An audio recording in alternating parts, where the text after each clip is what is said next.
আসসালামু আলাইকুম বন্ধুরা, কেমন আছেন সবাই? কক্সবাজার সমুদ্র সৈকত।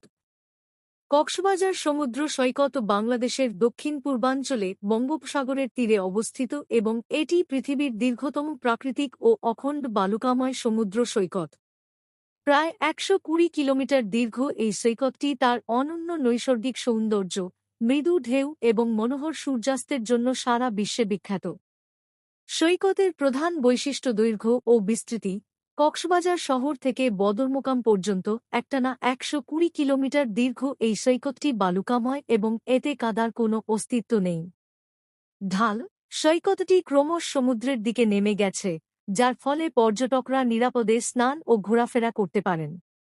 সূর্যাস্ত ও সূর্যোদয়। এখানকার সৈকত থেকে সূর্যোদয় ও সূর্যাস্তের দৃশ্য দারুণভাবে উপভোগ করা যায়, যা পর্যটকদের প্রধান আকর্ষণের একটি। সৈকতের বিভিন্ন পয়েন্ট। মূল সৈকতের পাশাপাশি এর কাছাকাছি বেশ কয়েকটি আকর্ষণীয় অংশ বা পয়েন্ট রয়েছে। লাবণী পয়েন্ট, এটি সৈকতের প্রধান ও সবচেয়ে প্রাণবন্ত পয়েন্ট। এখানে স্থানীয় হস্তশিল্প ও ঝিনুকের তৈরি জিনিসপত্রের অনেক দোকান রয়েছে।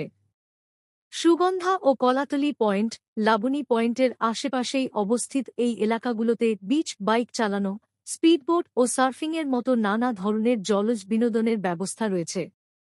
ইনানি সৈকত। মূল শহর থেকে প্রায় ১৮ কিলোমিটার দক্ষিণে অবস্থিত এই সৈকতটি তার সোনালী বালুকা এবং অদ্ভুত সুন্দর প্রবাল পাথরের জন্য জনপ্রিয়। হিমছড়ি সৈকত। কক্সবাজার থেকে দক্ষিণে যাওয়ার পথে পাহাড় এবং সমুদ্রের মিলনস্থলে অবস্থিত এটি। হিমছড়ির ঝর্ণা এবং পাহাড়ের চূড়া থেকে সমুদ্র দেখার অভিজ্ঞতা অসাধারণ।